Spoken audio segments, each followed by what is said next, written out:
മുതിർന്ന Hamas commander Ahmad അൽ ജാബിരി അടക്കം 19 പേർ കൊല്ലപ്പെട്ട ബുധനാഴ്ച രാത്രിയിലെ ഇസ്രായേൽ ആക്രമണത്തെ തുടർന്നാണ് ഒരിടവേളയ്ക്കു ശേഷം പശ്ചിമേഷ്യ വീണ്ടും സംഘർഷത്തിലേക്ക് എടുത്തെറിയപ്പെട്ടത്. ഇസ്രായേൽ ആക്രമണത്തിൽ 6 പിഞ്ചുകുട്ടികളും കൊല്ലപ്പെട്ടിരുന്നു.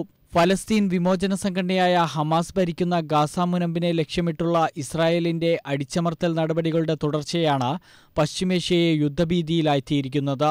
ഇസ്രായേൽ നഗരങ്ങളെ ലക്ഷ്യമിട്ട് ഹമാസും പ്രത്യാക്രമണങ്ങൾ ആരംഭിച്ചതോടെ മേഖല സംഘർഷഭരിതമായിരിക്കുകയാണ്. ദിവസങ്ങൾക്ക് മുമ്പ് തെല്ലവീവിൽ ഹമാസ് നടത്തിയ റോക്കറ്റ് ആക്രമണത്തിൽ 3 ഇസ്രായേലി പൗരന്മാർ കൊല്ലപ്പെട്ടിരുന്നു. തുടർന്ന് 30,000 സൈനികരെ തിരിച്ചുവിളിച്ച് ഗാസയിൽ സൈനിക സാന്നിധ്യം വർദ്ധിപ്പിച്ച ഇസ്രായേൽ നീക്കമാണ് ഇന്നലെ ജെറുസലേമിലേക്കും റോക്കറ്റ് ആക്രമണം നടത്താൻ ഹമാസിനെ പ്രേരിപ്പിച്ചത്. ഗാസയിൽ നിന്നും 2 റോക്കറ്റ് മിസൈലുകളാണ് ജെറുസലേമിൽ പതിച്ചതെങ്കിലും ആളപായം റിപ്പോർട്ട് ചെയ്തിട്ടില്ല. ഇസ്രായേലും ഗാസയിൽ വ്യോമാക്രമണങ്ങൾ തുടരുകയാണ്. 75,000-ഓളം വരുന്ന അധിക സൈനികരെ ഗാസ അതിർത്തിയിൽ വിന്യസിക്കാനാണ് ഇസ്രായേലിന്റെ പുതിയ നീക്കം.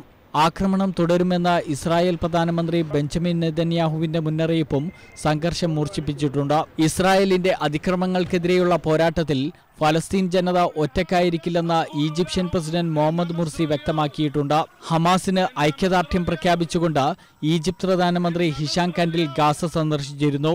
സംഘർഷം അവസാനിപ്പിക്കുന്നത് സംബന്ധിച്ച് ഫ്രഞ്ച് പ്രസിഡന്റ് ഫ്രാൻസ ഒലാദ് ബെഞ്ചമിൻ നെതന്യാഹുവുമായി ചർച്ച ആരംഭിച്ചിട്ടുണ്ട്.